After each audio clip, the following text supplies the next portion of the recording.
Good evening. If I may begin the invocation. In a reference to Dante's Divine Comedy, John F. Kennedy once remarked that the hottest place in hell is reserved for those who are unwilling to take a stand in a moral crisis.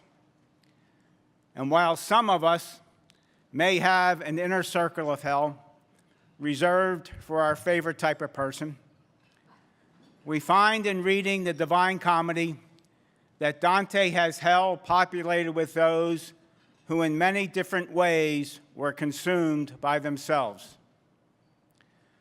But as the Divine Comedy takes us on a tour from the Inferno, through purgatory, to the upper spheres of paradise, we find those who lived a life of selflessness, who gave of themselves.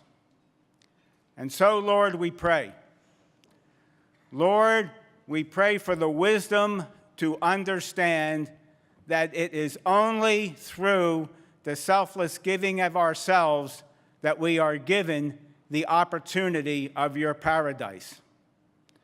And although we may have many examples in classical literature of how we should live, please give us the humility to genuinely see and to emulate the acts of selflessness that we regularly observe, especially those of the men and women who, as members of the military and as first responders, defend and protect us. And just as they stand ready every day to give of themselves, help us every day to take the love that you have for us, combined with the love that we have for ourselves, and to selflessly pass that love on to our communities and to others. And as often as we like to concentrate our efforts on the real big things, please help us to understand that it is the small, everyday interactions with others in our communities where we have the greatest opportunity for selfless giving, and to understand that the small makes it real, and the real makes it big. And finally, Lord, we pray, as we often do, that for our country and for our communities, we may always answer your call, as Isaiah did, and all of the men and women who defend and protect us, both in the military and as first responders did, when you asked, "Who shall I send and who will go for me?" And they all stood up and answered, "Here I am, send me." And we add, "If not me, then who?" Amen. Ladies and gentlemen, please rise for the presentation of the colors.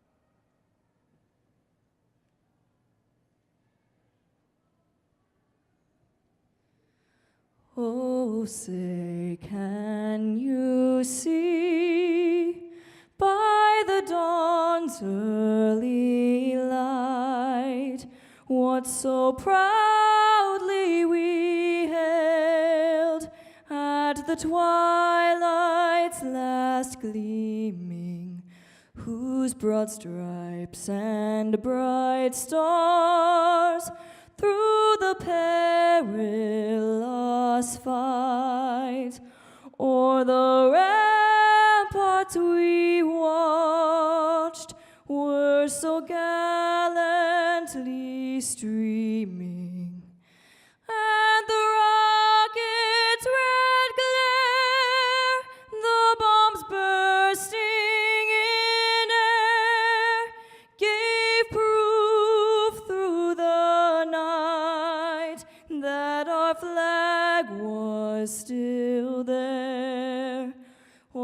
say does that star-spangled banner yet wave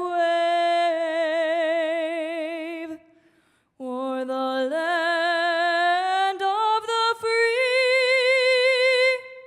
and the home of the brave.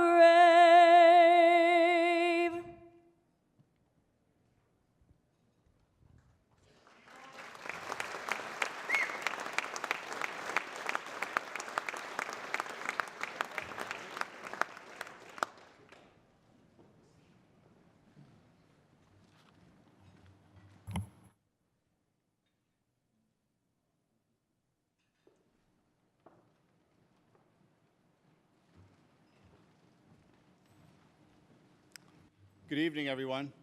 I'm going to ask you all to stay standing just for 1 minute. But on behalf of the Travis Manion Foundation Board of Directors, we welcome you to this evening's gala. I'm always proud to be here with all of you. I'm going to do something really fun in just about 1 second, but before that, I'm going to ask General Linnington to please join me. General? Okay, hooah. Okay, so I am going to lead us in the Travis Manion cheer. So I will say, if not me, and you guys will all yell back, then who? So let's give it a shot. Ready. Ready? Let's do it. We can do it, right? Ready. Okay, ready. If not me, who? One more time. If not me, who? Okay. Beat Navy.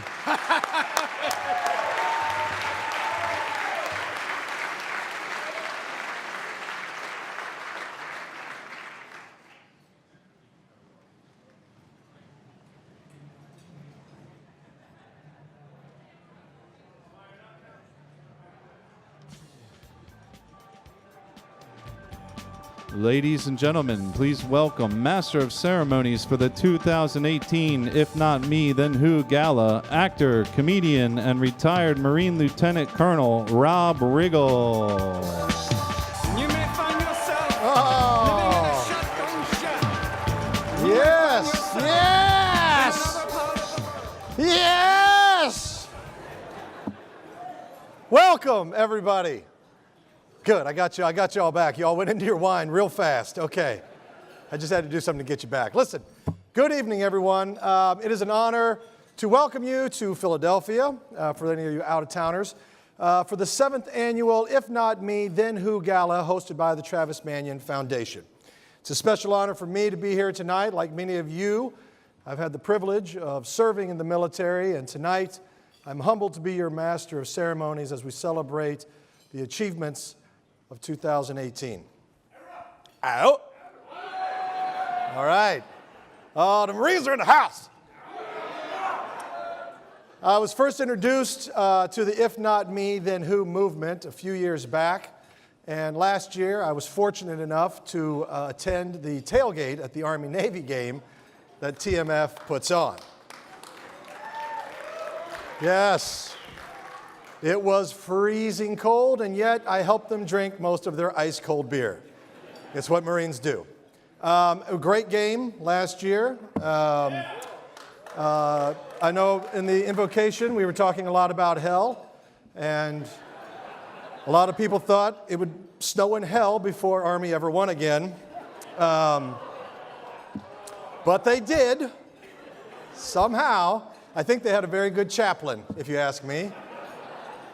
Their chaplain had more favor with the Lord than our chaplain, because he prayed for snow and wind, and it came at the exact right time when we were trying to kick the field goal. And we're going to need a good chaplain this year, because I understand Army has a good football team. Okay. Listen, I am not going to do a comedy routine for you all, but I understand that there is an expectation of some laughs. So I will tell you a joke, even though I don't do jokes. I'm going to tell you one because I feel like it and because it says Riggle ad-libs here. So this is what you're going to get. Is there any Air Force here tonight? That was about what I expected.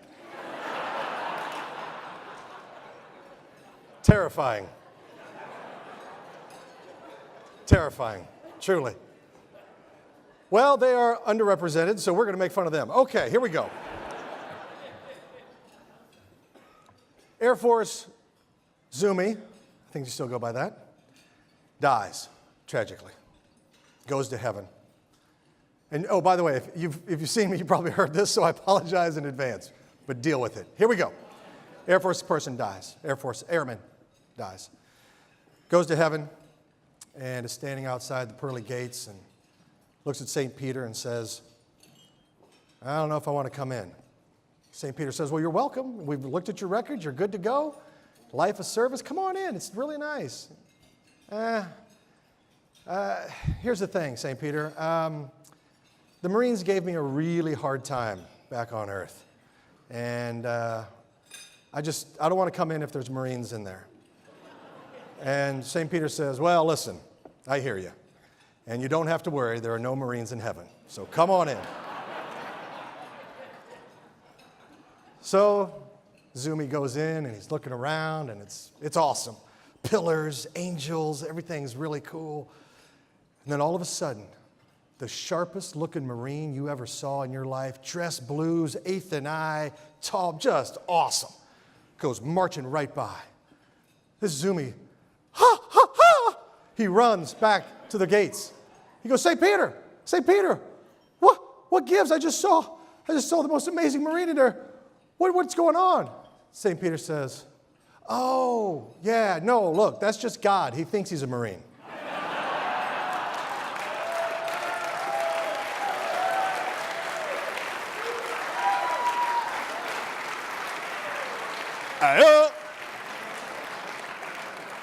All right, look, if you thought the Catalina wine mixer was a big deal, you're right.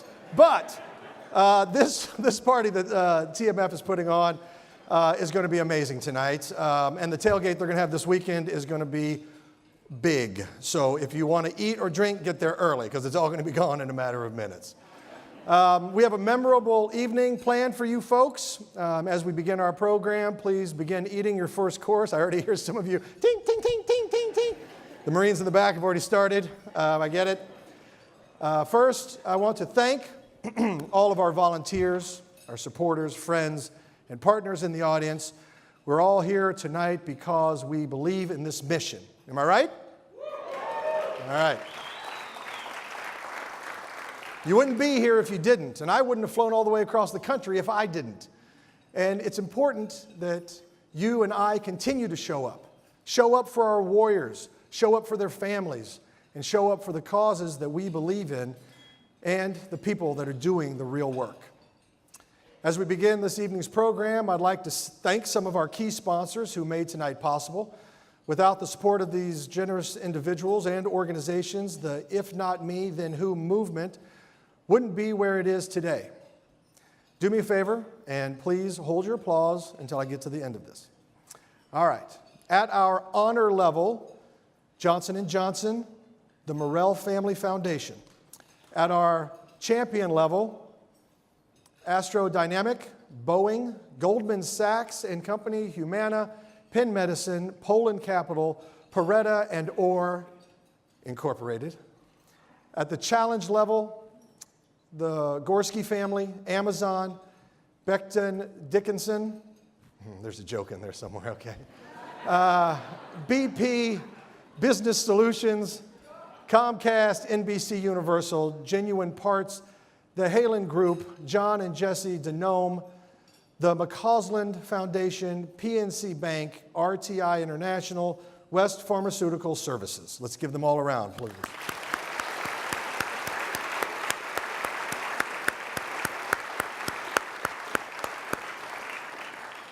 We also want to extend our thanks to the integrity level and individual sponsors here with us this evening. Fortunately, there are too many of you to name, so we are very grateful for your support and for making this evening a success. Go ahead, why not?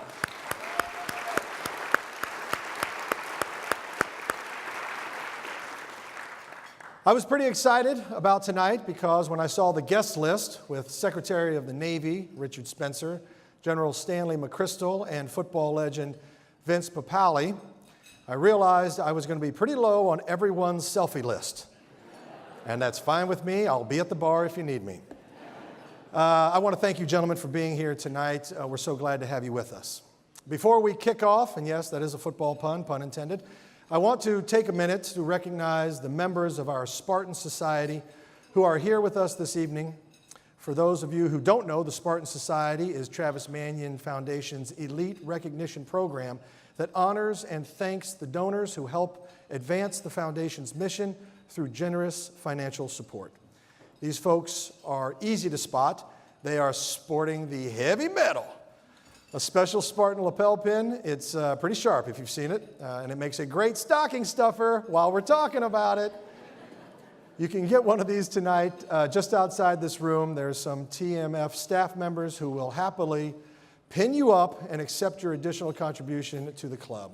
We also have some amazing partners here this evening, like our friends over at Go Ruck, who came on board. Is Go Ruck here? Yeah, well, go ahead. I love them. Came on board with TMF this year and brought with them thousands of enthusiastic and patriotic Americans who support the if not me, then who cause. Please join me now in giving a warm round of applause to all of our generous supporters, sponsors, and contributors. Thank you.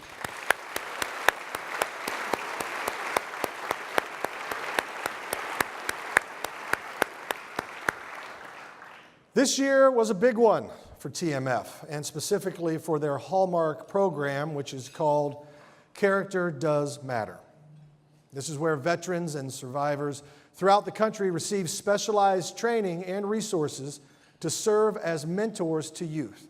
And this year, TMF Mentors officially reached 250,000 young adults with this program.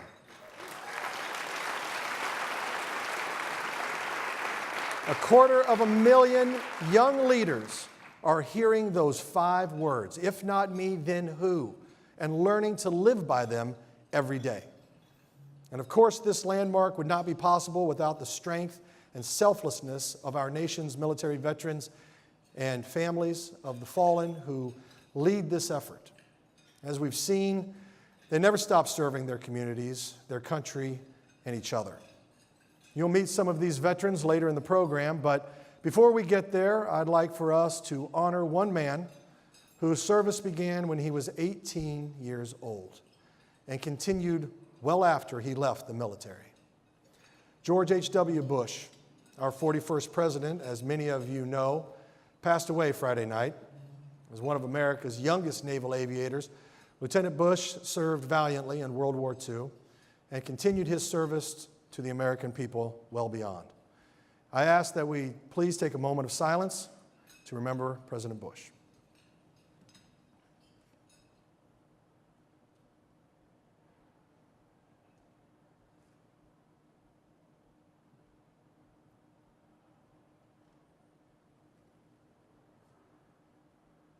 Thank you. I'd like to introduce you to the powerhouse behind it all. She is a fierce advocate for veterans and their families, having recently completed the George W. Bush Institute Stand To Veteran Leadership Program and a national leader in the veteran advocacy. I can talk, I really can. I had the good fortune, I met this woman last year when I stopped by the TMF tailgate at the Army-Navy game. And now here we are a year later, and I'm realizing that I've become one of 100,000 people who might have just joined this movement. It's incredible to see the support this organization has received since it began, truly taking this country by storm. Ladies and gentlemen, please join me in welcoming to the stage the woman to whom we owe this tremendous achievement, Travis Manion Foundation's fearless leader, President Ryan Manion. I am not throwing away my shot. I am not throwing away my shot. You know, I'm just like my country. I'm young, scrappy, and hungry, and I'm not throwing away my shot. I'm gonna get a scholarship to King's College. Thanks so much, Rob. Thank you for that introduction, and welcome. Good evening. We're so excited to have you all here. Another great event. And Rob, we truly could not be happier or more honored to have you MC this evening. All of us in this room know Rob Riggle for his successful acting and comedy careers and for the entertainment that he's provided us over the years. But some of us may be less aware of the tremendous contribution that he's made to the military community, from his own service in the United States Marine Corps, where he retired as a lieutenant colonel in 2013, to the continued support he provides to veterans and veteran-serving organizations like ours outside of uniform. There's really no greater or more humble advocate for our veterans in Hollywood today than Rob.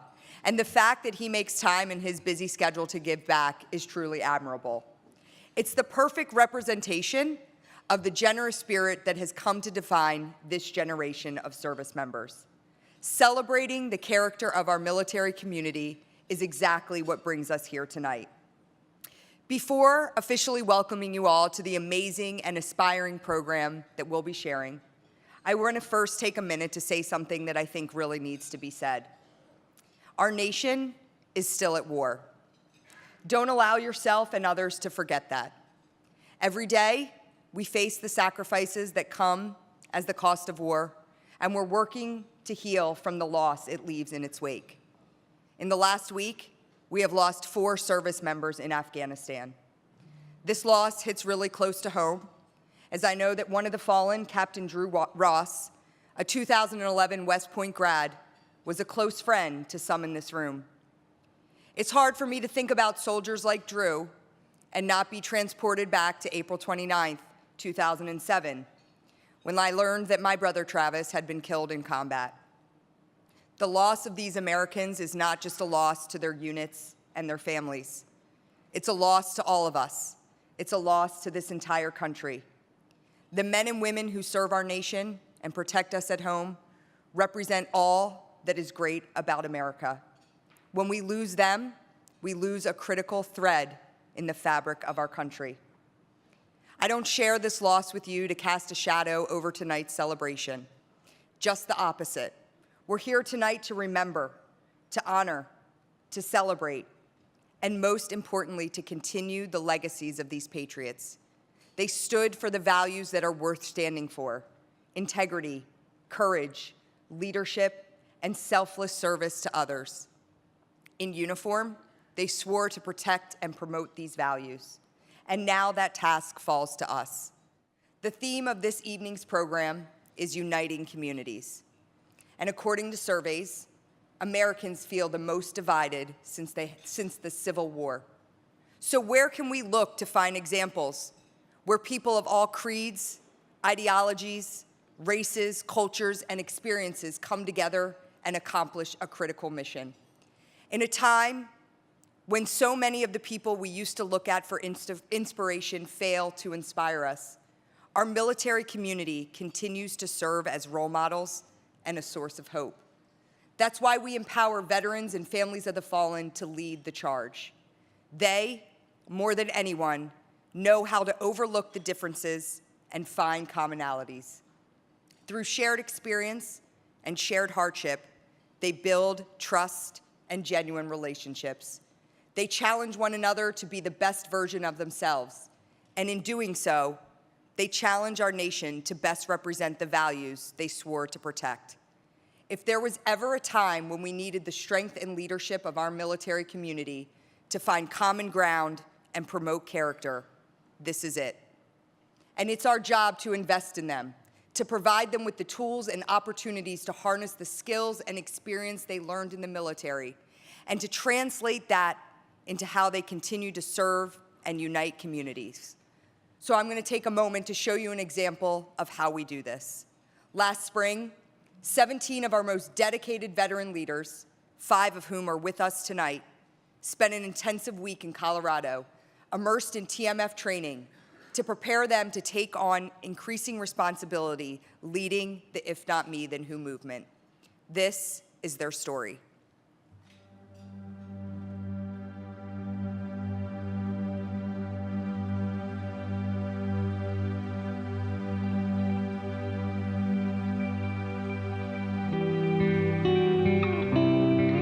We got to sit around the campfire a little bit, and we all got to discuss what leadership means to us and what type of leadership style we all contribute to our communities.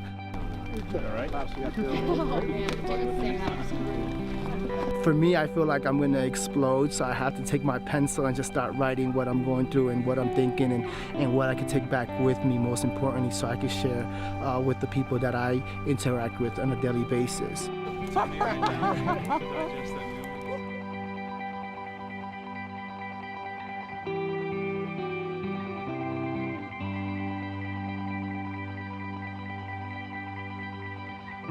Periodically, we would stop every half hour to 45 minutes and have a conversation, explore our elements of thought about things and how we're adapting to make things better. And what does that require of us as individuals, as leaders, and how can we better serve our communities? And in turn, partner with TMF and demonstrate character, leadership, integrity, moral courage, personal courage, and everything that we need to do day in and day out.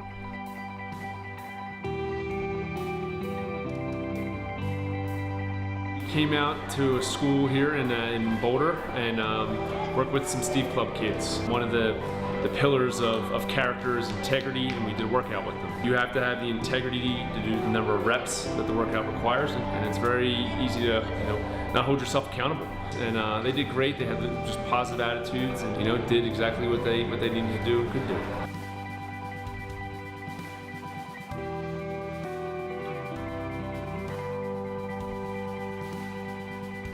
I wasn't quite sure what to prepare for, but it has been so much more than just a hike up a mountain. It's developing my leadership traits, learning about others' leadership traits, and also kind of getting the opportunity through the service project to teach about and instill those leadership traits in the young men and women that have come to help us on the service project. Dirt in or mud? I will put the dirt down. Okay, go ahead. Look, it's got this beautiful flower next to it. Yeah. A lot of the skills that we learned in the military, we've learned how to, and some of us are still trying to learn how to transition those skills and apply them to this new way of life, and showing our community what we experienced, really examine ourselves and find out our character traits so we could utilize those skills. Our experience and our knowledge is pointless if we don't pass it on, and that's what we're all here to do, share with each other as well, take it back with us, and then share it with the people that we're trying to mentor and guide. It's those youth that are gonna benefit from our experiences, and that's all we wanna do at the end of the day.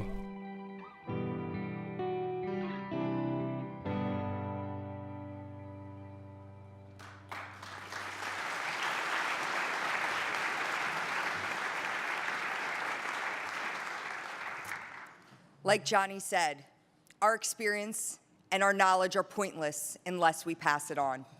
At TMF, we know the importance of investing in our youth, our future leaders, 1 in 3 whom report not having a positive role model.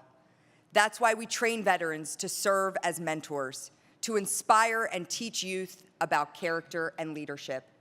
And we should all take pride, as Rob mentioned, that this year our veteran mentors reach a tremendous milestone by having worked with over 250,000 youth.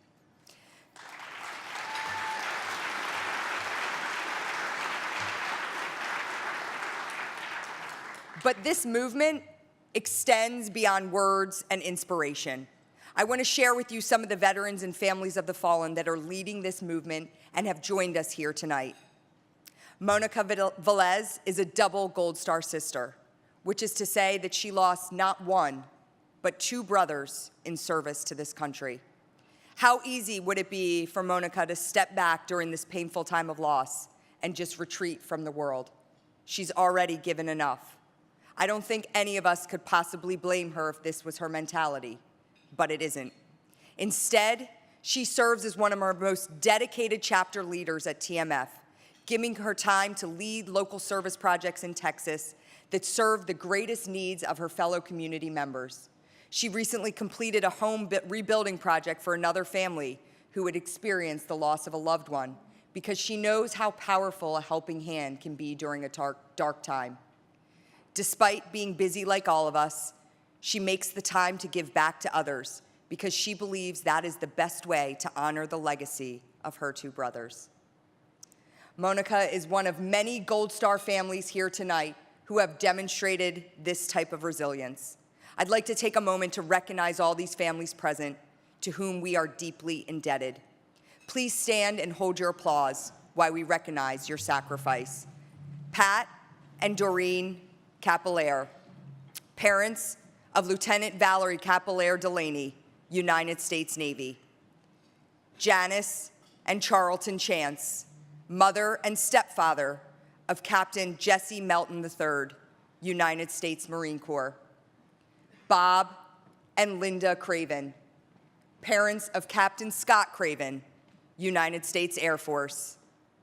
Erica Johnson, wife of Captain Ricky Johnson, United States Army. Teresa Jones, wife of Lieutenant Commander Landon Jones, United States Navy. Heather Kelly, wife of First Lieutenant Robert Kelly, United States Marine Corps. Amy Looney Heffernan, wife of Lieutenant SEAL Brendan Looney, United States Navy. John and Gail Moscow, parents of Lieutenant Christopher Moscow, United States Navy. Stephanie Ouellette, sister of Corporal Michael Ouellette, United States Marine Corps. Lydia Sandry, sister of Sergeant Matthew Sandry, United States Army. Monica Velez, sister of Corporal Jose Freddy Velez, United States Army, and Specialist Andrew Velez, United States Army.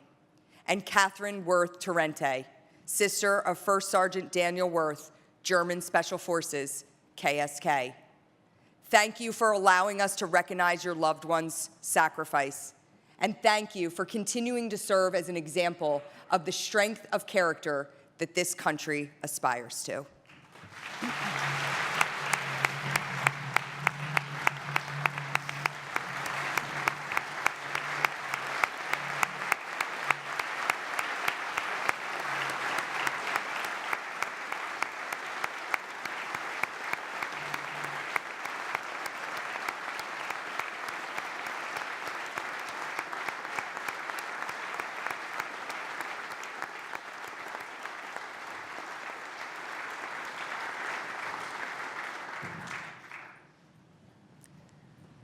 Like these family members who honor their fallen heroes by serving with TMS, we are also joined by an impressive group of veterans who are equally invested in our mission and have adopted the "if not me, then who" ethos.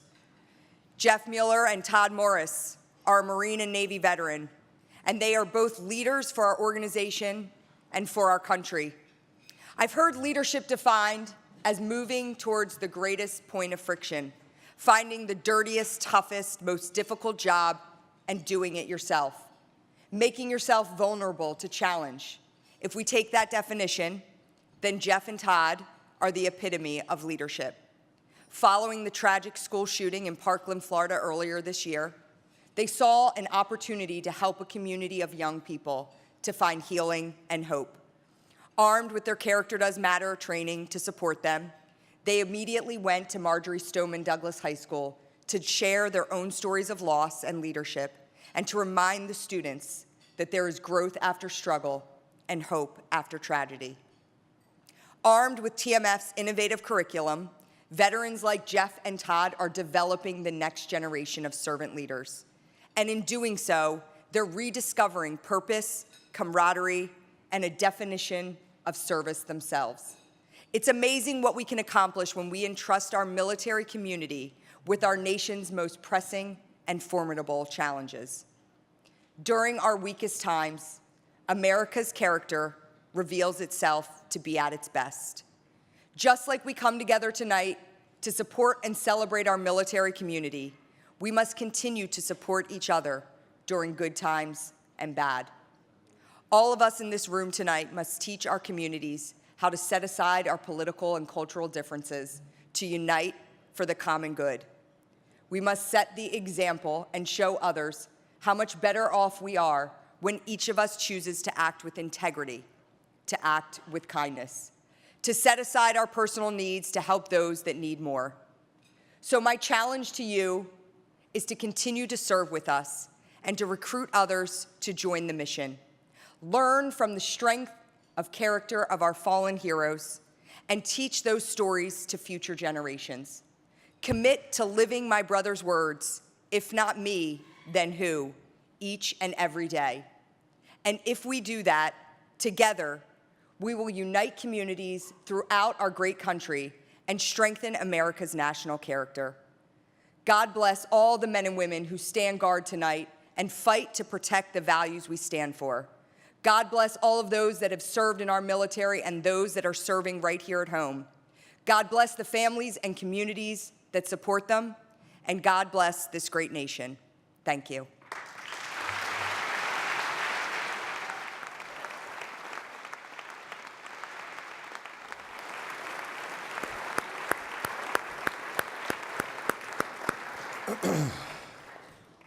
Thank you, Ryan. I'd like to acknowledge, real quick if I may, that the Gold Star families who are attending the If Not Me, Then Who Gala for the first time this evening received a stained glass Gold Star, which was customized with the name of their fallen hero. These gifts were made by the students at College of the Ozarks, where Ryan Mannion and TMF's Vice President Amy Looney were on hand last year to help unveil the Missouri Gold Star Family Memorial. These stars were a small way for the students to pay tribute to those who have given the ultimate sacrifice and to let the families know that their legacies will live on forever. Ladies and gentlemen, in just a moment, we will break for dinner. During that time, I encourage you to visit the registration table outside the main ballroom where you can pick up your complimentary photo print from tonight's cocktail reception and learn more about TMF's Spartan Society. We've got staff out there who are ready to process your tax-deductible donations, so be sure to stop by their table. With that, please enjoy your dinner as well as the musical stylings of Bo Jazz. Welcome back, everyone. I hope you all enjoyed your dinner, yes? All right. This is a housekeeping note. Please wait. There is a bottle of Basil Hayden being delivered to your tables. It may already have been delivered. Do not drink that. Do not drink that yet. That will come into play later in the evening, so please do not drink that bottle as it makes its way to your table. Thank you very much on that. Okay. Well, I'm losing you again.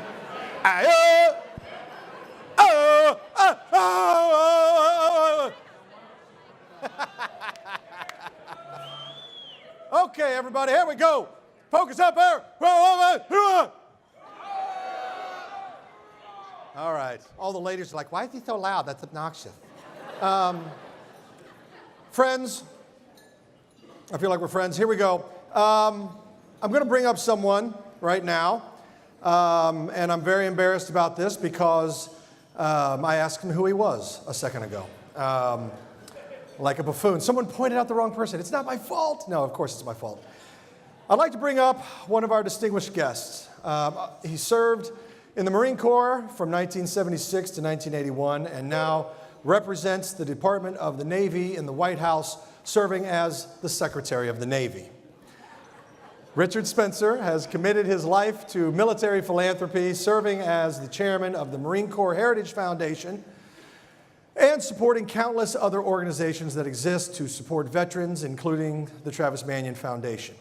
We're honored to have him here tonight, so please join me in welcoming him to the stage right now, Mr. Secretary, Spencer.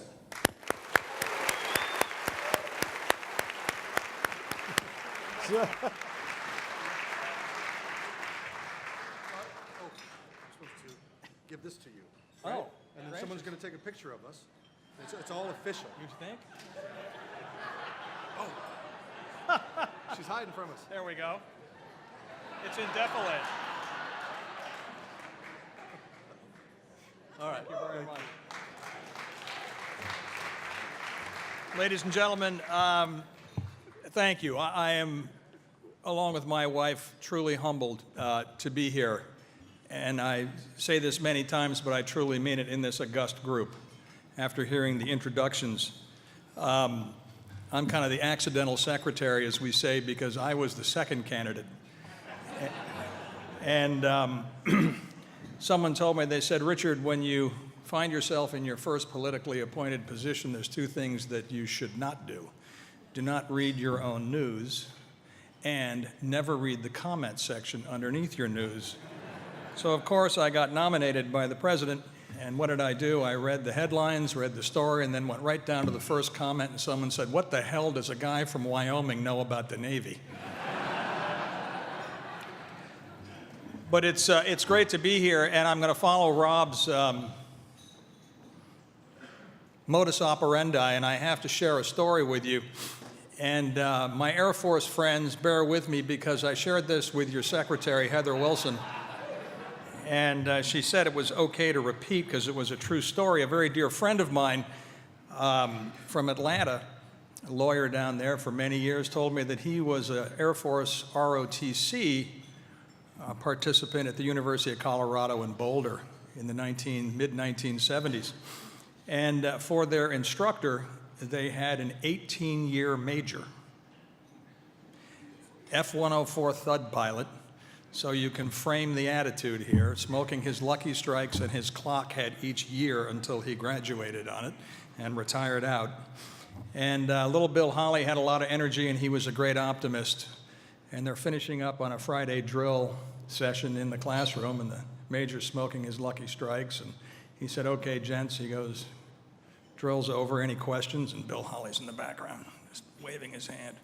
He goes, Holly goes, "Sir," he goes, "as I look around the campus, I see the Army drilling, Pershing rifles, detailed drill. I see the Navy out there drilling, marching. I see the Marine options out there marching with fine attention. How come we don't drill and march?" The major takes a big, long drag off his Lucky Strike and puts it out in the ashtray and says, "Holly, you're in the Air Force. If you're marching, you've been captured."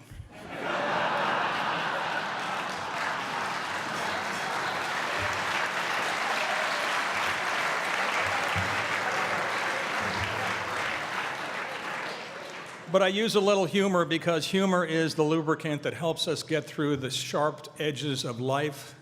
And I would like us all to stop for a moment because to add to the list that was already presented today, 2 days ago, the Marine Corps lost 7, found 1 in an accident 200 miles south of Iwakuni, Japan, in the middle of the night on a refueling mission. So if we could keep them in our thoughts and prayers, that would be terrific. Thank you. It's an honor to be here, and it truly is. And I said I'm humbled, and I am.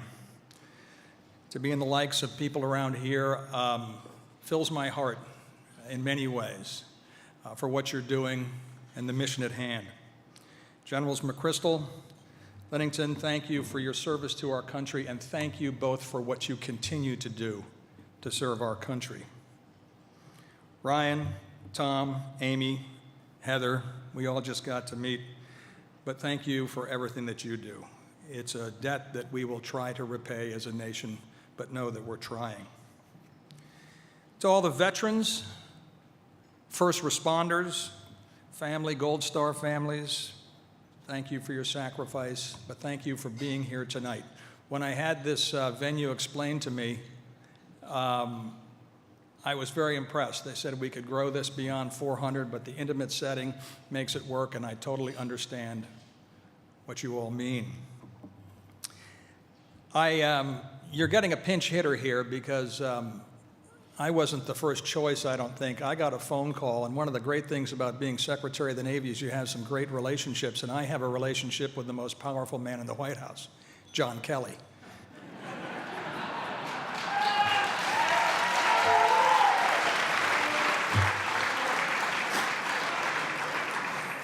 And John Kelly called up and he said in that very baronial South Boston accented voice, "Spence, can you pinch hit and go down and help me out?" And I said, "Aye, aye." I saluted swiftly and marched out the door and hung up the phone, and I truly am glad to be here.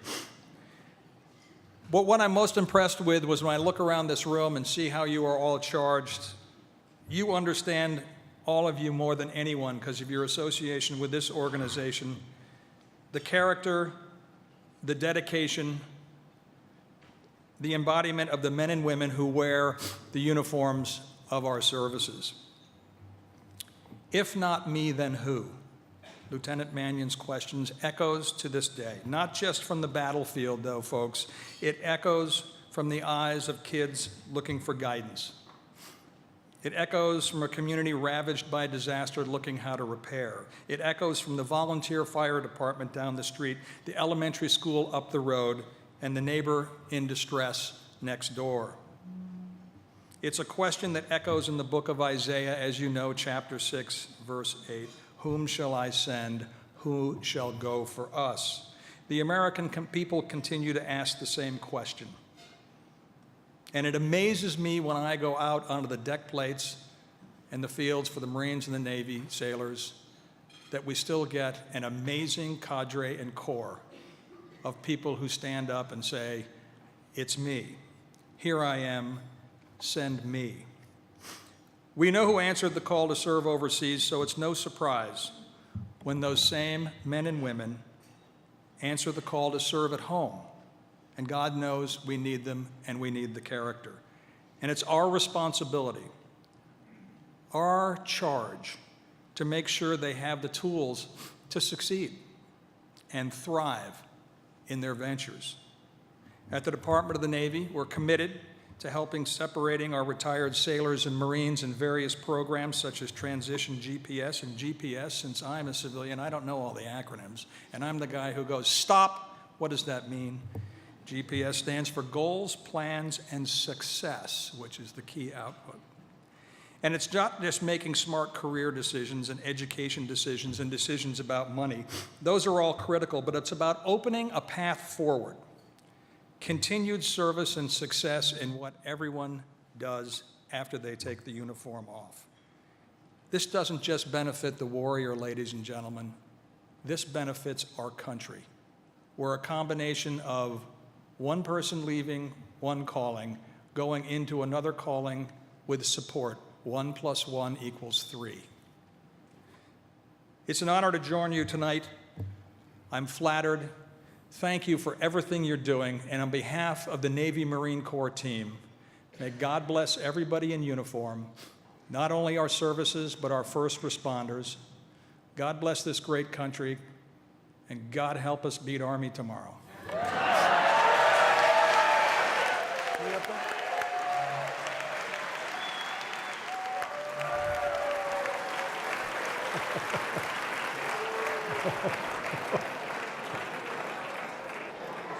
Woo! Dropping that gauntlet, Secretary. Well, thank you. Thank you very much, Secretary Spencer, and go Navy. I love it. I love the passion. I love it. All right. I would now like to introduce someone who truly understands the needs of our country and communities and innovates to address them. As a West Point graduate and Army veteran, he is committed to empowering veterans to be their best possible selves in their post-military lives. His company, Johnson & Johnson, is an honor-level sponsor of the Travis Manion Foundation, and its veteran employees actively connect with young adults through the Character Does Matter program and other initiatives, building the next generation of leaders.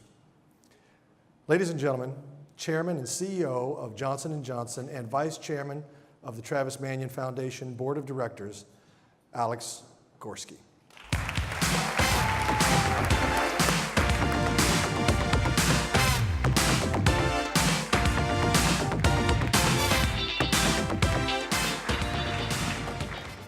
Well, good evening, everyone. As you probably heard me say before, if you've had the honor to attend this like I have for several years now, this is like one of my favorite nights of the year. When you're able to be here around so many patriots, so many Americans that are committed to the very best values that our country has to offer on a special night like tonight with the Travis Manion Foundation, followed by the Army-Navy game. It just doesn't get much better than that. And so I just want to thank all of you for taking time from busy schedules to be here to really celebrate a pretty special evening. But I'd be remiss if I didn't start with a couple comments. Rob, first of all, thank you for remembering President H.W. Bush. I think it's, I had the honor of meeting him and his son. And Miguel, you're out there somewhere, who I know continues to work with the Bush Foundation. Let's give Miguel a shout out over there and all that they continue to do for veterans. tell you a story about that in just a second. But you think of what he represented as being the last president of the, best generation, and the selfless sacrifice, the humility, and the story of him as a 19-year-old Navy pilot, knowing that his plane was shot, seeing the smoke, seeing the fire, and nonetheless putting it into a dive into that radio tower to take it out. And then pulling out, having his 2 crewmen eject, and him riding it down into the ocean, and him being the only one to survive. And then going on, when he very well could have been having a great life, up in Nantucket or Connecticut, and instead he gave it to his country, and he taught us traits like humility, like giving back, having people work together, and then, of course, his greatest legacy of leaving his family that continued to serve, as a real testament to he and Barbara as leaders in our country. And what an awesome statement that makes. And I think it's just really important for us to remember that tonight. But I also want to start with a few thank yous before I get into our introduction of the Travis Manion Leadership Award for this evening, Community Leadership Award. And the first has to do with Ryan and Tom. I had the good fortune many years ago, and while on one hand it was a very tragic time, on the other, there was no doubt when you saw the determination on the faces of Ryan, Tom, and Janet that they would not let the passing of Travis go without really creating something special to keep his memory alive, and frankly, the memory of all that those have served. And since I've known Ryan since I think she's about 12 years old, and to see the leader that she's become, and I know Tom is a very proud father sitting over there smiling, and to watch her grow and become, someone who's impacting hundreds of thousands of people around our country every year is pretty darn remarkable. And so, Ryan, I just want to give you a big round of applause for all that you've done.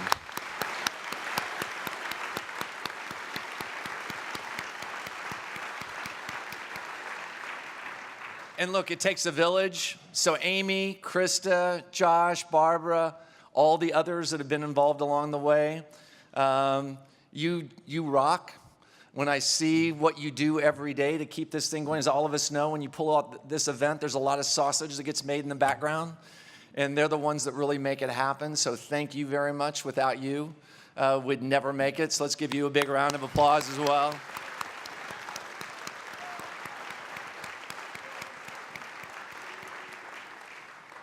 And of course, I have to thank Janet. And there's a reason why all of you have that bottle of Basil Hayden on the table tonight. And the story is that I think it was, must have been the mid-90s, late 90s. And we were here for an Army-Navy game, and it was one of those torrential rains when it was pouring. I don't even remember who won or lost that night. We came back to the car at the end of a tailgate, and it was a tradition with us to always pour a bottle of Basil Hayden out, so we kind of did the glasses around with about 12 of us. And of course, there was maybe that much left in the bottle of the Basil Hayden. And I actually remember now, Army won that year. And so Janet was feeling a little bit blue. And so we all got ready to do, like we were going to do a toast to, Army and Navy, great game and everything. And Janet goes, "What do you mean with that shot glass?" She throws it down, she grabs that bottle, and she just tipped that bad boy up and did the entire thing. And I said, "Damn, that's a hell of a Navy mom if she can do something like that." But it's, that's that same spirit that she then used to infuse me here. And I remember the first time that she said, "Well, we're going to have a gala at the Union League." We said, "Janet, what are you smoking? We do the Union League? We're never going to have enough people to fill up the Union League and do it right." She goes, No. We might need 2 of those rooms at the Union League. And look at it tonight, the gala that we have. So let's all give a big round of applause for Janet and her great memory.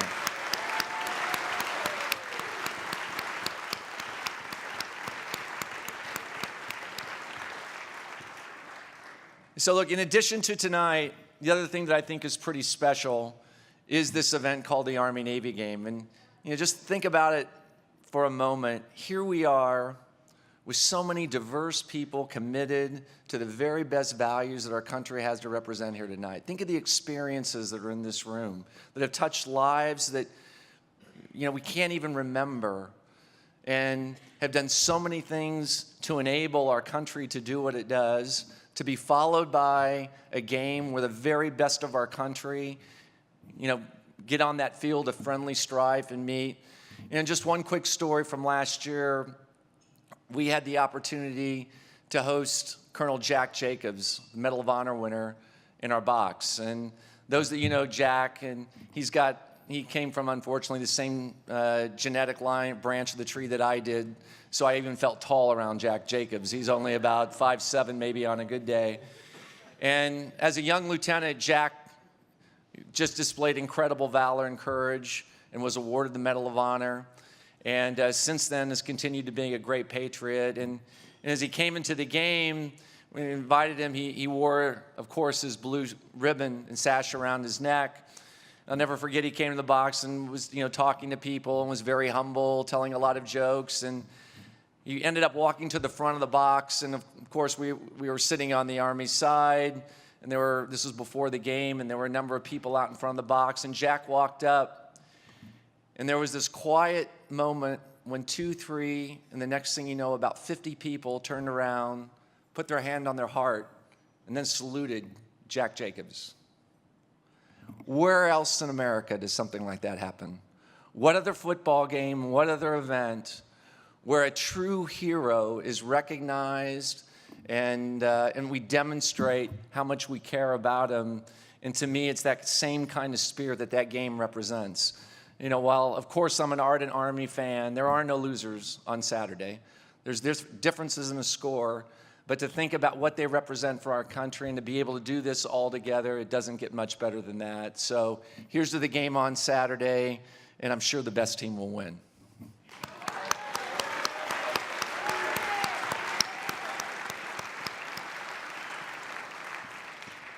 So we're incredibly proud of the work the Travis Manion Foundation has done and continues to do. From that night when we were doing toasts and Tom and Janet and Ryan and others raised the challenge that we wanted to create the very best VSO, to now, if you look at the hundreds of thousands of people that we impact, it's nothing less than remarkable. But we also realize it's not a competition. It takes partners. We have to work together, because this is far bigger than any one organization, to make sure that we're reaching as many people as we possibly can. And so as part of that, we think it's critical to represent organizations that are making a big difference in veterans' lives and veterans' families' lives around our country. Now, over the past several years, we've been really fortunate to recognize companies like Comcast, the J. Walter Thompson Company, the Carlyle Group, and of course, last year, the Honorable Donald Rumsfeld. And we truly appreciate and thank those organizations as people for what they do each and every day. And we see it as much more than additive effect to make sure we're touching as many people as we possibly can. And this year, we're very honored to recognize the Wounded Warrior Association. And of course, there's nobody better than General Mike Lennington, the current leader of that organization, to recognize him as well. And I've had a chance to get to know Mike, and even tonight we sat down and shared a few stories with his wife, Brenda. And when you think about patriots, there's not many people who have his kind of story, where he was a couple years ahead of me at the academy. His wife was 1 year ahead of me. The two of them met. He had to switch his first assignment around from Fort Ord to Fort Riley. That's a big sacrifice, Mike. Brenda, he really loves you. And 9 months later, they had their son, and then they went on to have a really remarkable career, where he had a chance to work on missions such as POW and MIAs in Washington, D.C., among many other assignments and deployments in Afghanistan and Iraq. A career that truly represents the best of the best. And to then be able to take those kind of capabilities and experiences and bring them to the Wounded Warrior Association that on its own, again, touches so many people and is making such a difference for our veterans and their families. Well, we're honored that you would take on that role and be here tonight representing a truly great organization. So before I call you up, Mike, why don't we just take a moment and roll a video to see some of the important work that they do. Since 2003, Wounded Warrior Project has demonstrated its commitment to our veterans and their families through their mission of honoring and empowering wounded warriors. I had the privilege of serving in uniform as a military officer for 35 years. It was a great honor and a privilege to do that. But the mission I have today as CEO of Wounded Warrior Project is the most important mission I've had in my adult life. I have seen firsthand the impact of Wounded Warrior Project in the lives of those we serve. And I have seen the amazing impact warriors have on each other when brought together by the programs and services we afford. Together, Wounded Warrior Project and Travis Manion Foundation amplify the impact community-based organizations make as they serve the greatest needs of our nation's service members. Wounded Warrior Project and Travis Manion Foundation have teamed up to build lasting connections between veterans and provide them with opportunities to serve their communities. Our programs give veterans a renewed sense of purpose and a way to use their military leadership and character strengths to make a positive impact right where they live. Serving with the Wounded Warrior Project and TMF has definitely given me the opportunity to feel that sense of purpose that I haven't felt since getting out of the military. Knowing that I had found this network of people that not only care but had the same desire to make a difference made me feel like I belonged again. The value of this partnership cannot be overstated. Wounded Warrior Project is a major investor within the veteran community and have taken point on many important issues to help veterans and their families. For their unwavering commitment and great fidelity to our veteran community, we are honored to award Wounded Warrior Project the 2018 Community Leadership Award. Mike, come on up.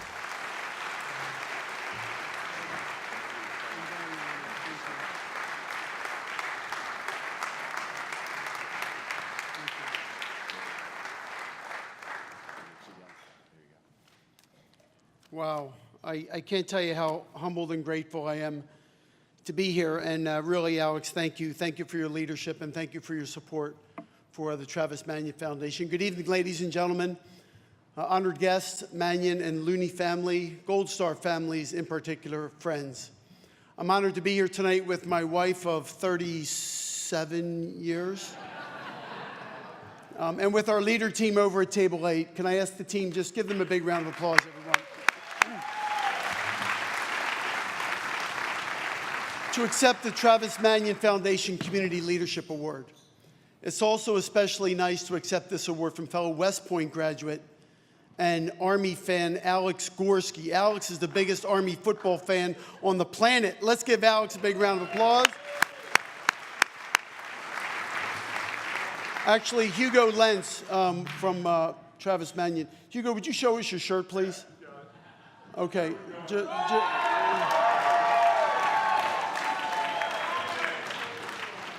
I saw a lot of thumbs down, Hugo. Sorry. Listen, all kidding aside, as everyone knows, Johnson & Johnson has been particularly committed to our nation's veterans, and that includes our injured veterans, our wounded veterans. Johnson & Johnson helps them regain their health and wellness and offers career opportunities after their rehabilitation and recovery are complete. One of Wounded Warrior Project's board members, actually our board vice chair, is also an executive at Johnson & Johnson, also a West Point graduate. Kathy Widmer is here with us tonight. Kathy, would you stand and be recognized, please? Thank you, Kathy.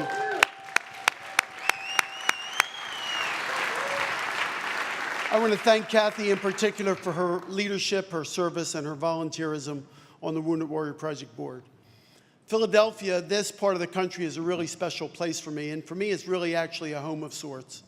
Both of my parents were born just blocks from here, in fact, in Philly, and despite my brothers, all 5 of them and myself, growing up in Cape May, New Jersey, like the Manion family, my family insisted that we only follow Philly sports teams. And that's true. Nothing else was acceptable in my household. And I really took a lot from that, and I can't thank them for that, as the Eagles, of course, as we all know, won the Super Bowl last year. And I'm sure after we beat the Cowboys in Dallas this weekend, we're on our way again. Listen, I said up front how humbled I am to be accepting this award. The Travis Manion Foundation is indeed an important partner for the Wounded Warrior Project, as your organization provides innumerable leadership, training, and engagement opportunities for our Wounded Warrior Project alumni in cities all across our country. Doing so helps our warriors come together, but it also helps them regain their sense of purpose, which I believe is so important in their recovery and their rehabilitation. It also spearheads character development in communities, as you heard tonight already, among the future generations of young people all across the country. These opportunities are, in my opinion, not only critical to bridging the civ-mil divide we all read about, but it's also key to preserving the all-volunteer force and protecting the freedoms we enjoy as Americans. That's what the Travis Manion Foundation does day in and day out, and that's why the Wounded Warrior Project is proud to partner in so many ways, as you saw in the videotape. Having served in both Iraq and Afghanistan, I know how difficult it is to send those you care about, those you've trained, and those whose families you bear some responsibility for into harm's way. And certainly now, as the CEO of the Wounded Warrior Project, I see firsthand every day the cost of freedom our warriors and their loved ones have paid over the past 17 years. We owe our wounded veterans our very best efforts in their rehabilitation and recovery. And we certainly owe our Gold Star families our deepest respect, admiration, and appreciation. Though they have suffered unimaginable sorrow and loss, Gold Star families continue to serve, giving selflessly with inspiring strength and determination, giving to their communities, supporting our men and women that are still in uniform, our wounded veterans, and all veterans throughout our country. Their unselfish leadership fosters patriotism, and I believe truly encourages us all to consider what we can do to be better citizens ourselves. And this is why what we do every day is so very important, to help ensure our great experiment called democracy lives on and that American values endure. No one veterans organization can do this work alone. And certainly to be effective, every veteran service organization should work together.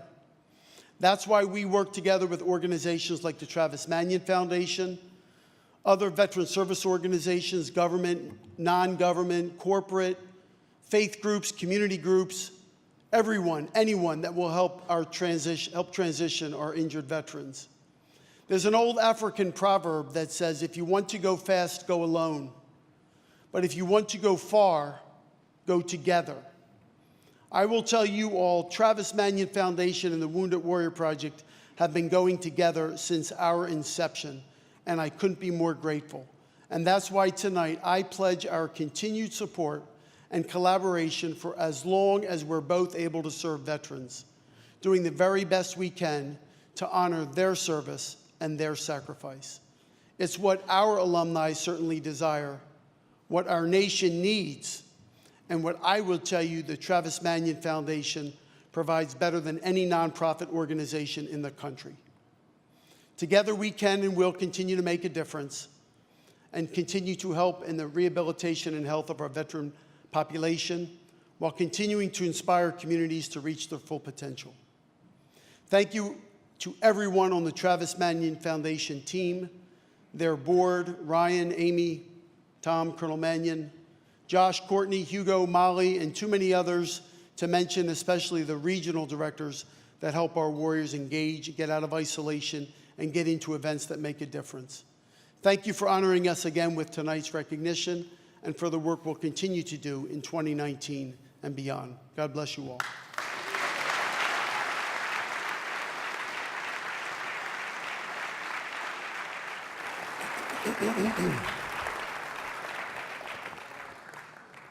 Congratulations again to the Wounded Warrior Project. It's well-deserved, obviously. Well done, sir. Our next speaker is someone who regularly travels the country, sharing the story of how two best friends and former Naval Academy roommates, Marine First Lieutenant Travis Manion and Navy SEAL Brendan Looney, defined a generation's sacrifice after September 11th and how their families carry on in their honor. Ladies and gentlemen, please give a warm welcome to the author of the book, Brothers Forever, and Chairman Emeritus of the Travis Manion Foundation, retired Marine Colonel Tom Manion.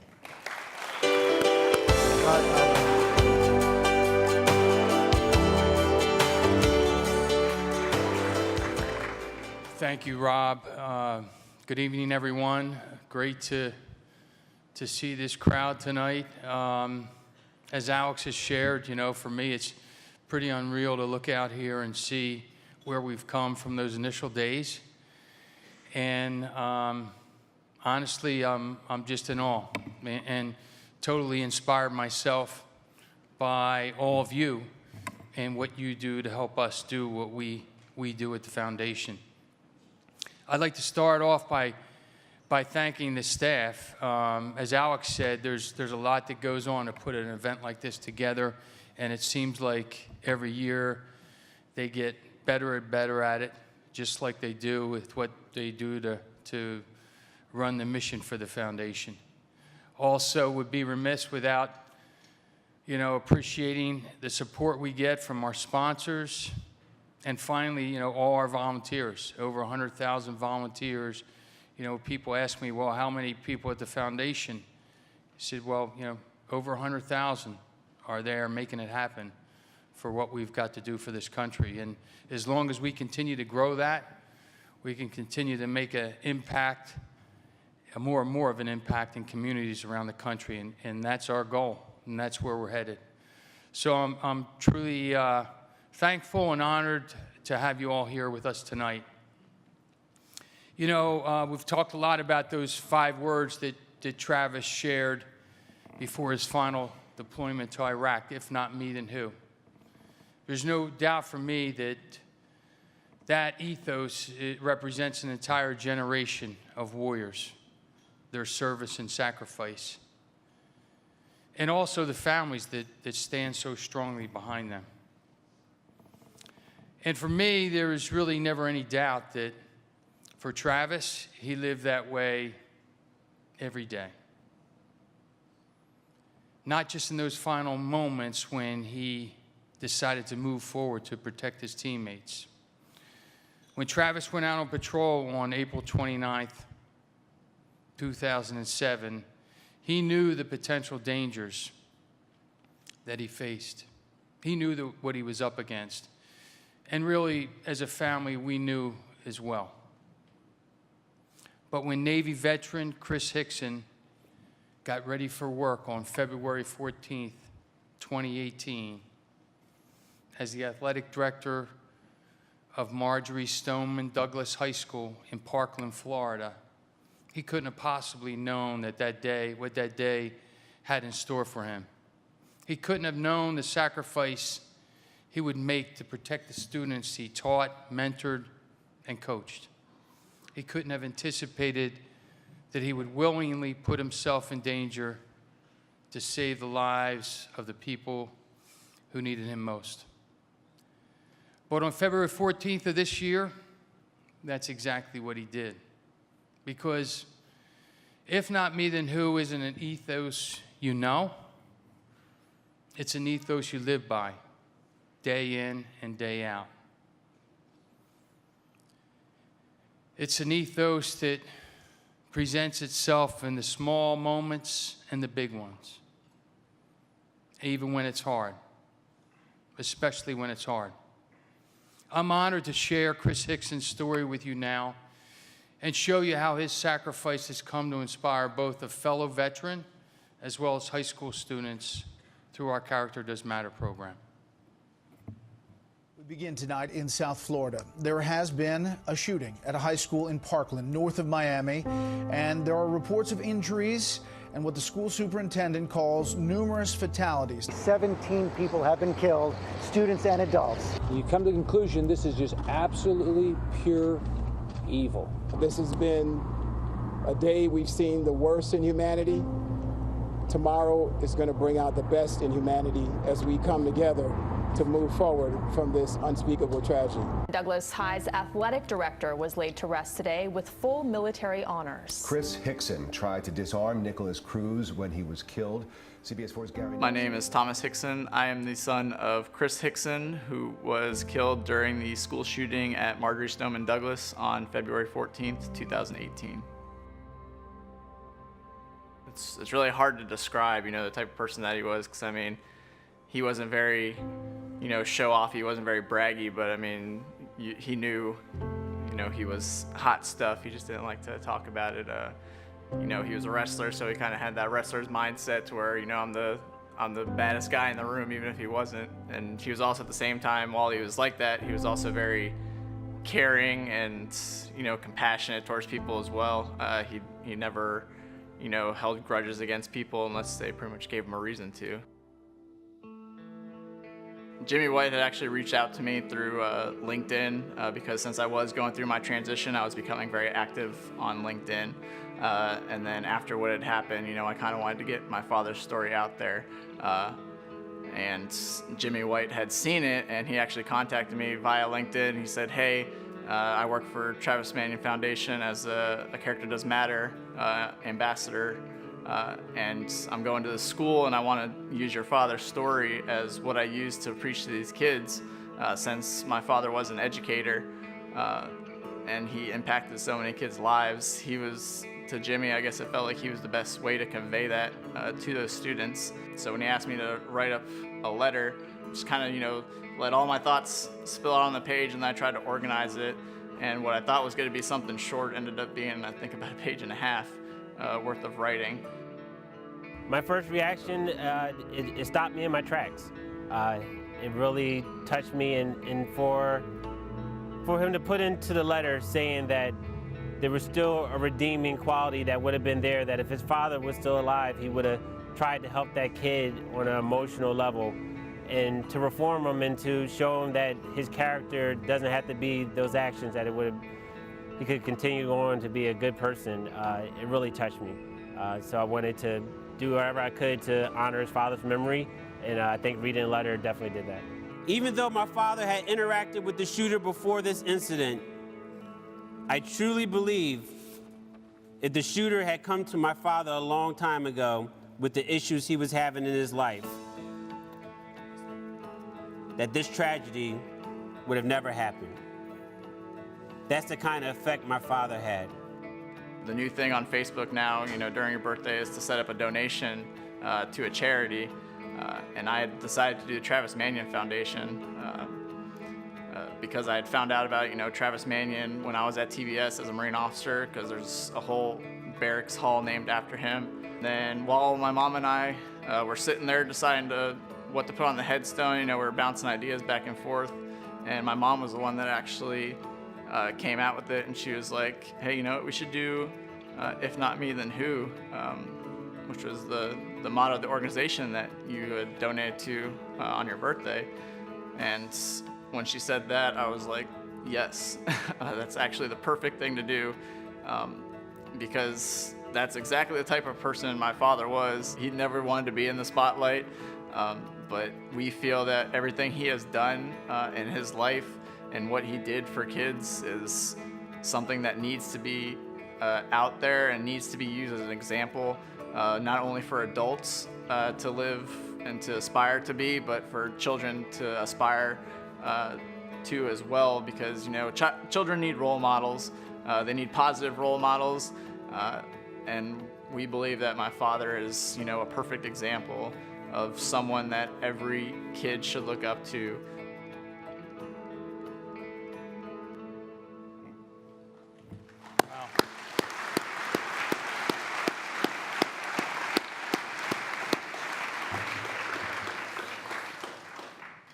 Well, watching this organization and movement grow over the past 11 years has taught me one thing.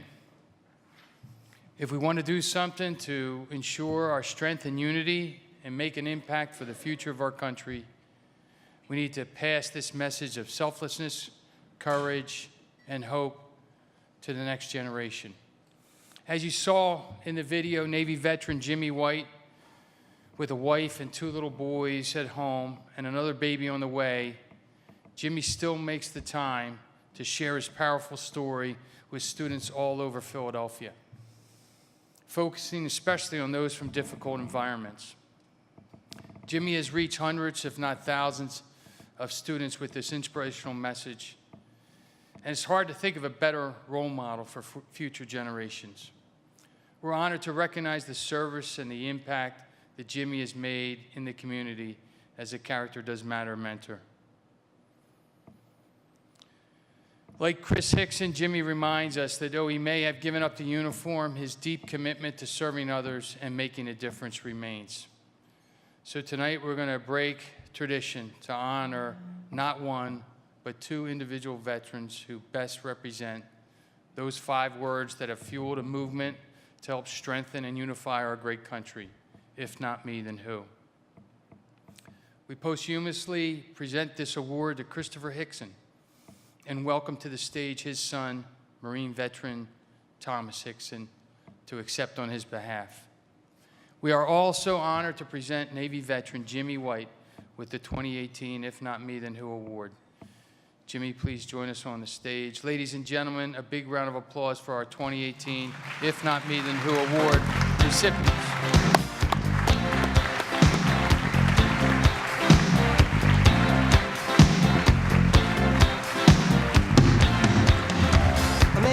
Down the street, he says, why am I soft in the middle now? Why am I soft in the middle? The rest of my life is so hard. I need a photo opportunity. I want a shot of redemption. Don't want to end up a cartoon.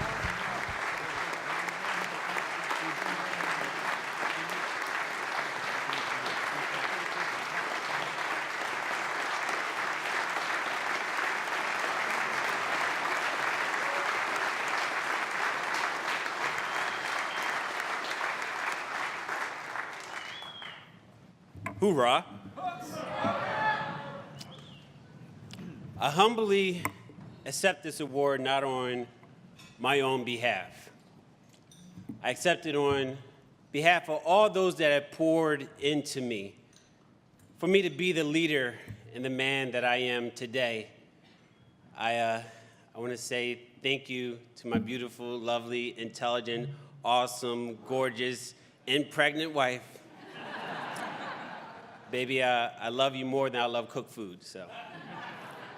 I want to accept this award on behalf of all the veterans and people in my service that helped me develop from this rough, gritty kid from South Philly to be the person I am today. I want to thank all those leaders and that helped me. But I'll be honest, I'm not very good at accepting awards. I'm better at talking about character. So right now, in this moment, in this opportunity, let me talk to you about character in action. Chris Hickson, on that day, put his character in action. That character was instilled in him through his time in the service. That character was instilled in him as his time as a father and as a son. That character was instilled in him as an educator. So that when it was his time to step up, I believe that there wasn't hesitation. I believe that it wasn't selfish, but selfless.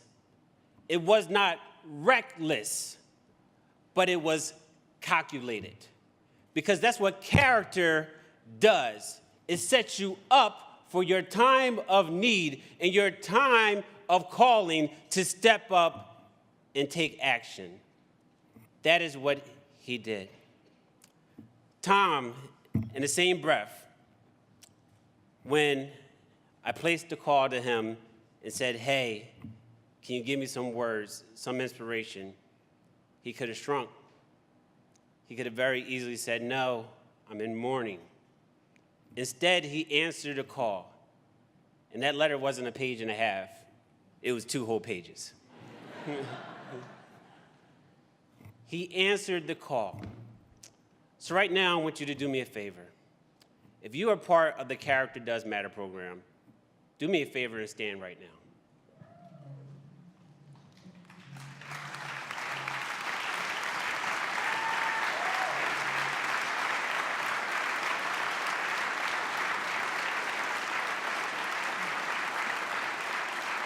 Keep on standing. Y'all up here right along with me. I humbly accept this award in honor of you, because you beautiful, hot stuff, veterans and Gold Star families and motivated civilians, you step up and you put your character in action every day. So what can I say to those that I know have character? I tell you this: do more. Do more. Make time. Figure out how to do it. Sacrifice something so that you can continue instilling character in the people and the children of this nation. You are needed. You are awesome. Continue to do the work. If not you, who's going to give that presentation? If not you, who's going to be in that service project? If not you, who's going to give that high five or a pound? If not you, then who? So why don't you help me say, if not me? If not me? If not me? I now turn it over to another man that has answered the call into action, Tom.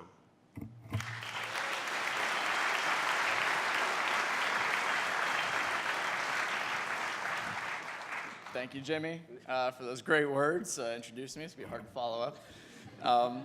Before I begin my planned speech, since everyone else has mentioned the Army-Navy game, something that I would like to mention is that I know right now up there, I'm sure Travis and my dad are talking about the game right now, wondering how Navy's going to pull it off this weekend. But I'm sure they're going to figure out a way.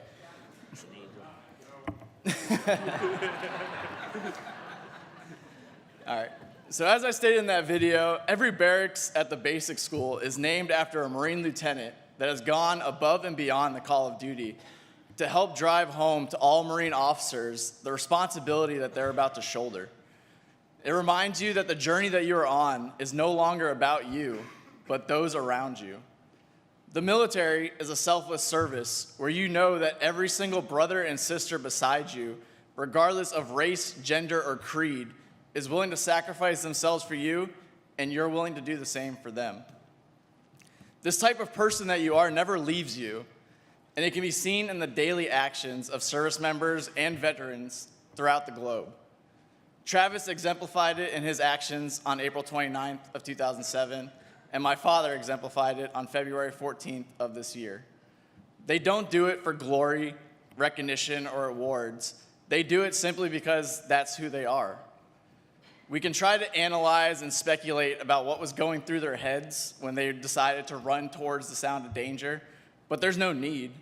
It was in their character to protect those around them by any means necessary. They showed us the best side of humanity when they were facing the worst side of it.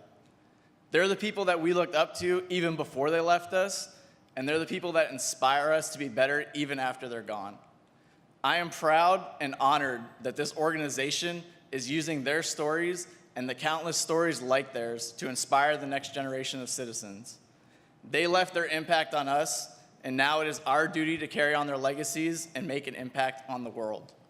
So I say thank you to the Travis Manion Foundation for taking on this enormous task of inspiring our youth and giving our veterans and surviving families purpose. Thank you to all those that have answered the call of our nation, who have defended us at home and abroad. And thank you to my father, who helped make me the man that I am today.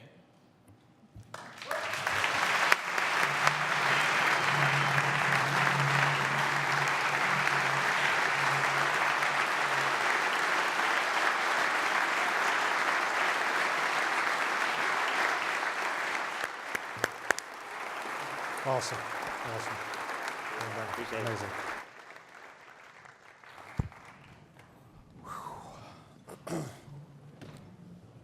Gentlemen, thank you so much for sharing your thoughts and your words with us tonight. We're honored to have the Hickson family here with us this evening, and I'd like to take this moment to ask them to please stand and be recognized for the sacrifices that your family has made. We have Debbie, Christopher's wife, Corey, their son, along with Inez, Tony, and Russell. Thank you, and thank you for joining us tonight.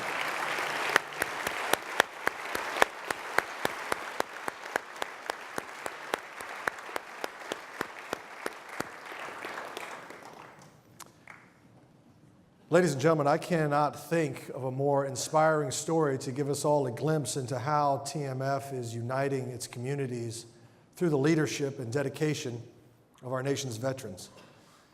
I'd now like to show you the result of what happens when we empower our veterans and military families. There's a young woman here tonight who exemplifies the "if not me, then who" mantra every single day. Her mentor, Ben Alexander, is a Marine veteran and police sergeant in Mesa, Arizona. Is Ben here tonight, by the way? Ben, are you here? Yes, please stand up. Please stand up.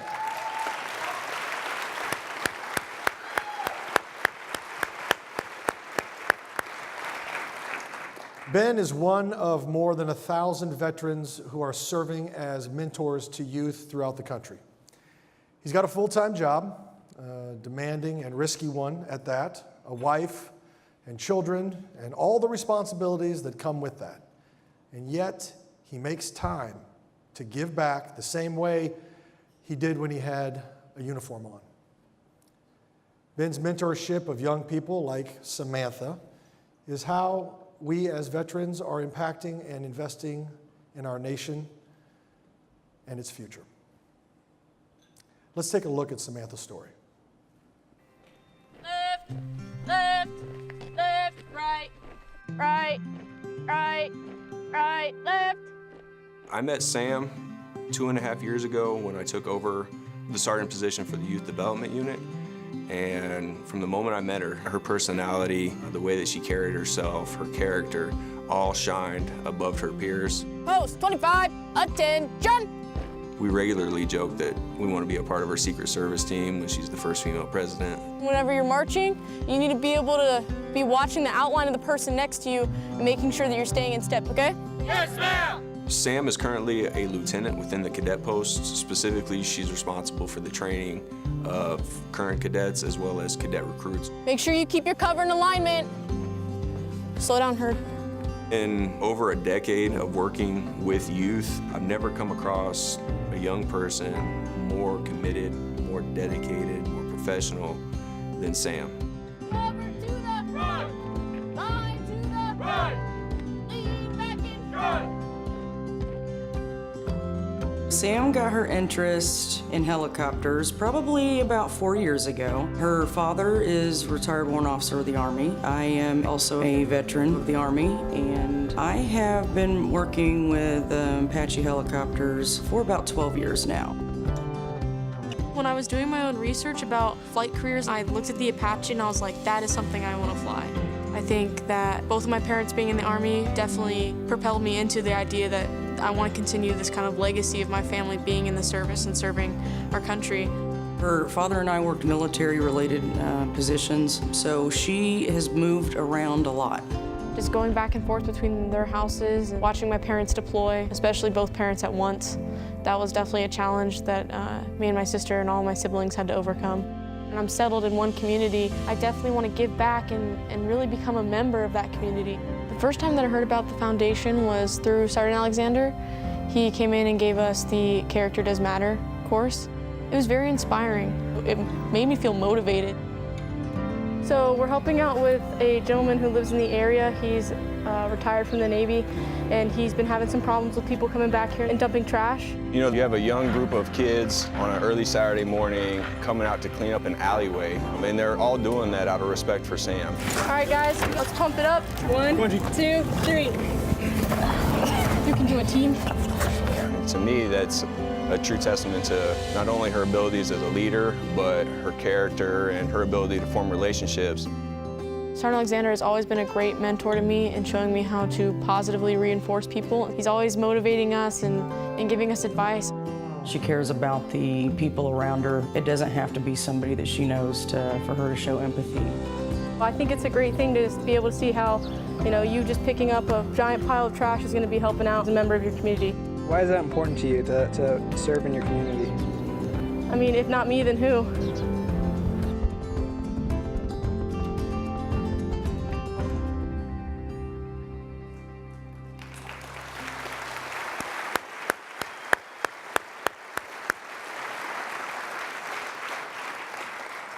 Tonight we are proud to present the 2018 Character Does Matter Scholarship to Samantha Schneider.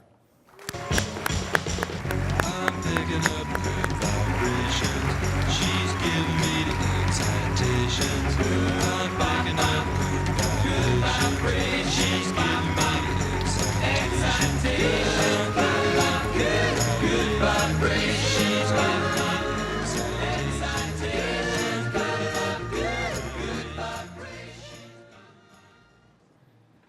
Good evening. Thank you all for being here tonight. I'd like to take a moment. Well, basically, this is going to be a very long thank you speech, because I'm going to be honest with all of you here. If it weren't for my parents, if it weren't for my mentors, if it wasn't for the Travis Manion Foundation, I would not be here tonight. So, I want to take a moment and thank the Travis Manion Foundation for this incredible opportunity. This scholarship is going to allow me to complete my flight training, and it's also going to allow my father, who's sitting right over there, to stop joking about how he has to sell his internal organs in order for that to be accomplished. So, thank you very, very much.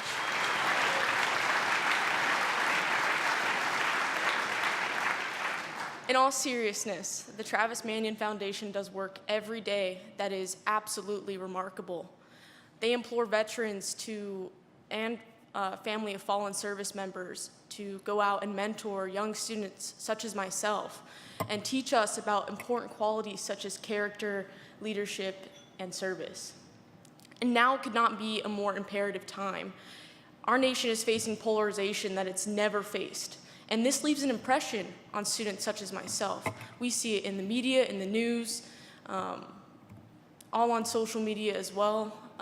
But the Travis Manion Foundation has stepped in and shown us, if not me, then who. They have taken probably one of the lead roles in not forgetting about the youth that so often are not led, are not guided, are not mentored. And with the If Not Me Then Who movement, they have outreach to 250,000 students, and that is important. That is so incredibly important, especially for the future of our nation and where we go from here. Thank you for remembering veterans, survivors, and the youth of this nation, and inspiring us with the legacy of Travis Manion, and showing us how and what it means to live by, if not me, then who. Next, I have to thank my amazing mentors I've had throughout these years. They have helped shape me into the young leader I am today. Ben Alexander, as you saw in the video, and all of my police cadet advisors have continually challenged me and given me guidance on leadership and resolving issues each day. Thank you all for volunteering your time to work with high schoolers, and while we are not easy to deal with, you've left a lasting impression on so many of us, so thank you to my advisors. Last but not least, my incredible parents. I have never met more patient people in my whole life because they have to deal with me every day. My craziness, ambition, schedule, they do it all. My parents, all four of them, because I do have step-parents, have been there to support me. They've given me direction and counsel that I would be lost without. And I know I have not been the simplest to deal with, but it is because of you that I am the person I am today. Truly, I am honored and humbled to be a small part of the legacy of the Travis Manion Foundation. There are so many of you here in this room tonight who have devotedly served to your communities, and I hope one day that I will be able to make an impact in the lives of others as you have impacted mine. Thank you, and good night.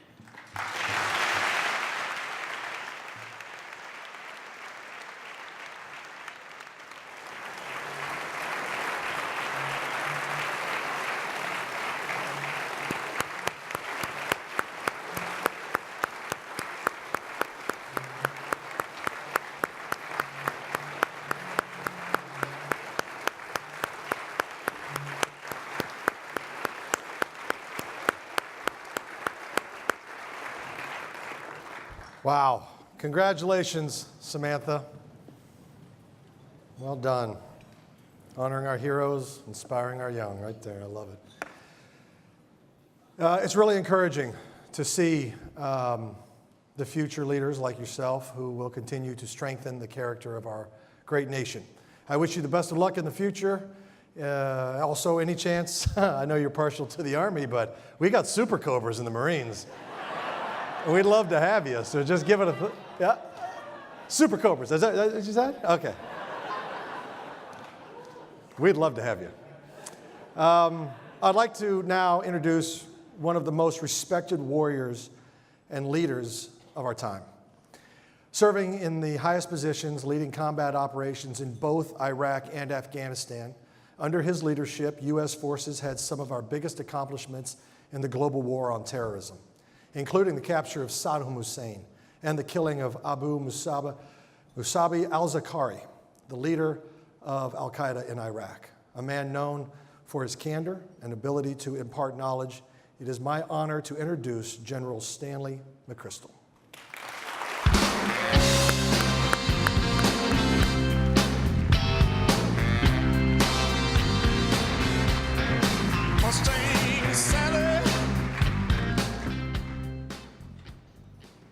Rob, thank you so much.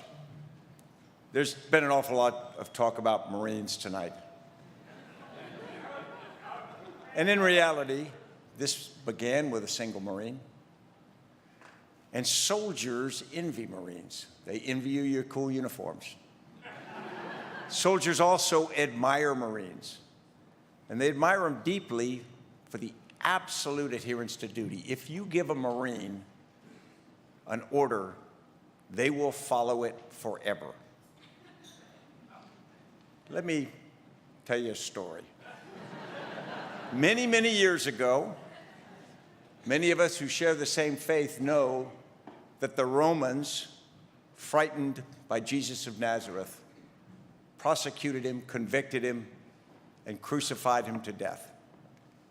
Because they were worried about the political repercussions, they took his body and they put it in a cave, a tomb, and they blocked it with a huge stone. And then they guarded that tomb so that it couldn't be opened. The story says it was a Roman legionnaire, but in reality, this was serious business, so it was guarded by a United States Marine. The Marine was told to stand his post, and he did that. For almost 3 days, without sleeping, without eating, without moving, the Marine faithfully held his post. And then late at night, on the third day, the large rock just moved as though by itself. And Jesus walked out. The man who'd been carried in as a corpse. The Marine looked at him, came to attention, and saluted. Jesus looked at the Marine and said, "Play dumb till I get back."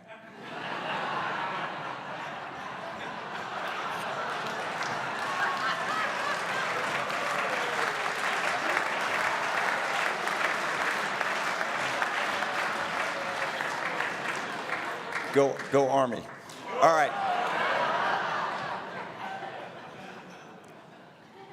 Delaware was a slave state. A lot of us don't remember that.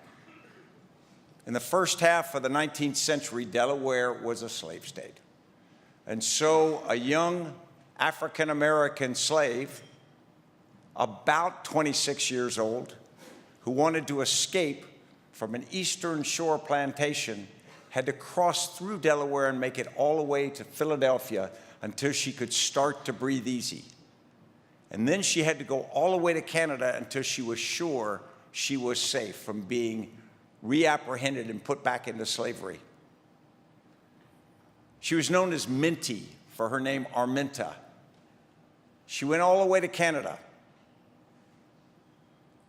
It was 1849. And then she came back.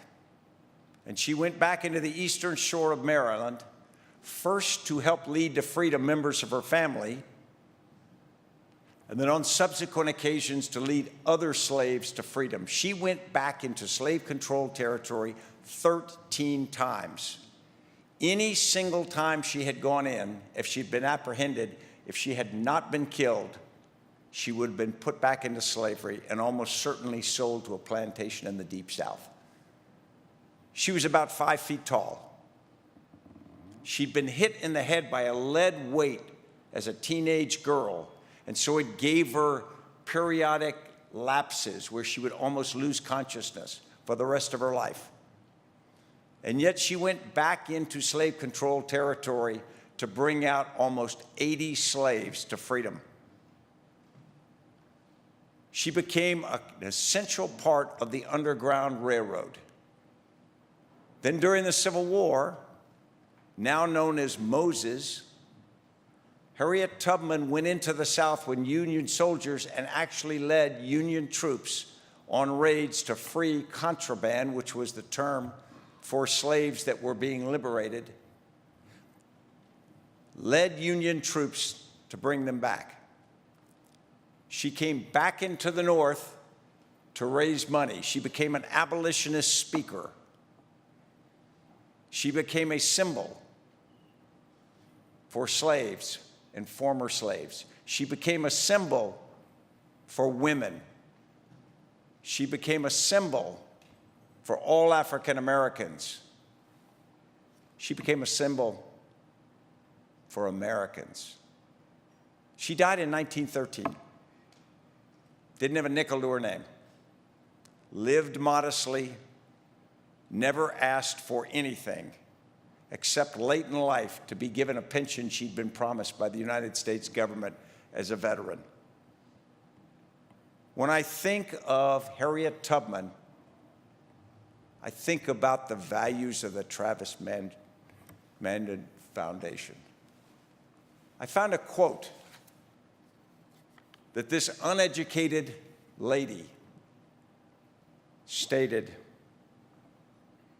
She said, "Every great dream begins with a dreamer. Always remember, you have within you the strength, the patience, and the passion to reach for the stars, to change the world." To this organization, to everyone in this room, to everyone in this room that's not in this room that supports this cause, my sincere thanks. Because you understand, as Travis taught us all, if not me, then who? Thank you very much.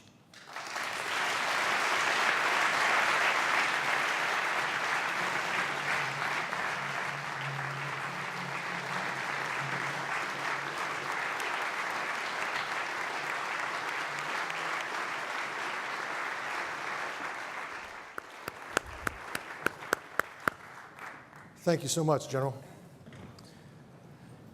As you've all heard and seen throughout the course of the evening, tonight is about uniting our communities, the small towns and large cities that are the fabric of America.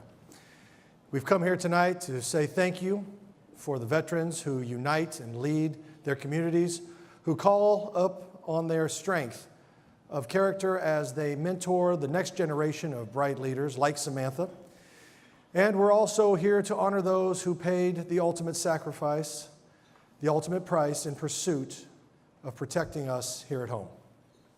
Each of us has a duty to honor those sacrifices through our own actions. It has been an honor to play a small role in tonight's events, and to see firsthand what TMF is doing to strengthen the fabric of our country. I would like to propose that we close the night with a toast. And now that bottle of Basil Hayden should be at each table, the one I spoke about earlier. So if you'll take a moment to pour a shot for you and all your friends at the table.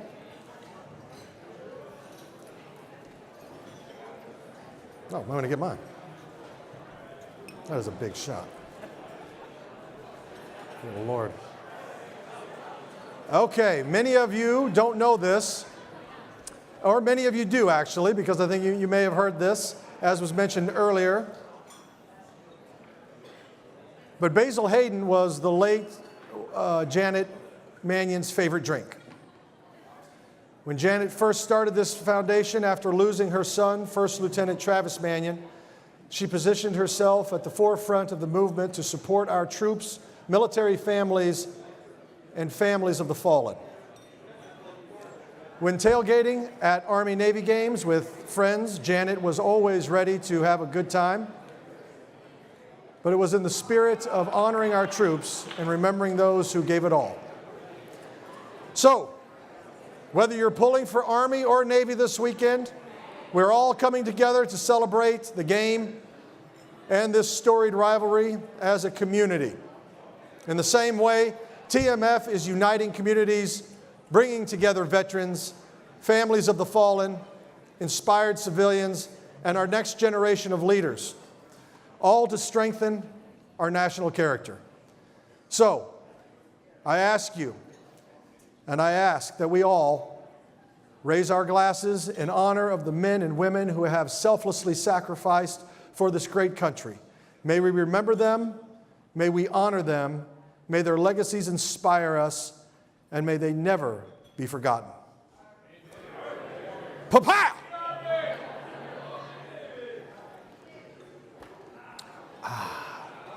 Woo! Woo-hoo! On behalf of the Travis Manion Foundation, thank you for joining us tonight. Safe travels and good night, everyone.